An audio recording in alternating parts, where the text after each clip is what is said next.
You know, in this day and age with markets changing and lots of unpredictable things out there, to lead almost anything, a community group, a hospital, a university, a company, a country for that matter, being resilient and adaptive almost goes without saying are critical factors in doing so.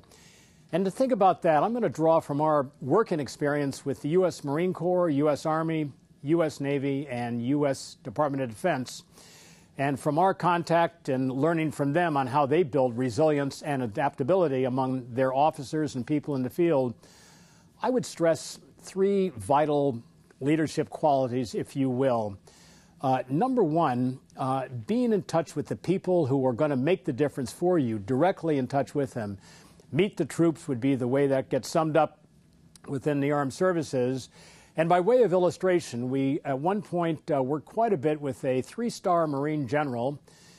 Under his command were about 78,000 Marines around the world, and his practice, I think it was a great one, was to tell his staff, he had a big staff on this sort of thing to help him, he told his staff, get me out of my office and put me in front of all 78,000 Marine Corps Marines on an annual basis. And they said, well, look, some are at the Moscow embassy and some are in the Middle East and we got some in Latin America. He said, that's fine. I want to meet them all. So sometimes 10 at a time, sometimes 3,000 at a big air base. This general, would have at least a personal presence, meet the troops. Number two, there's an argument that on tough decisions, especially when life is more complex as it is now and uncertain and unpredictable, you can't stall in making the decision. The negative framing here is indecisiveness is fatal. Making a decision, get out there and do it is essential. Get out there and do it. And in that way, if the decision is not quite right, you can adjust. No decision is the worst decision.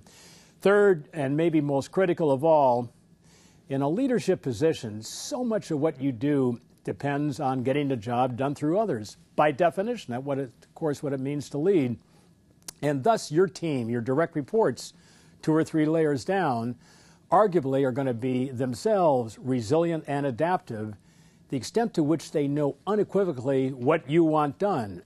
So conveying your intent, the U.S. Armed Services would refer to that as commander's intent in business, strategic intent, a crystal clear, absolutely unambiguous statement of what you want to get done.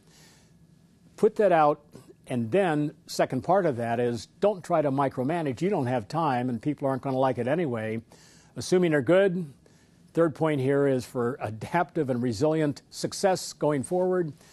Get out there, say what you want done, convey your intent, let other people get the job done for you. That's why they're there.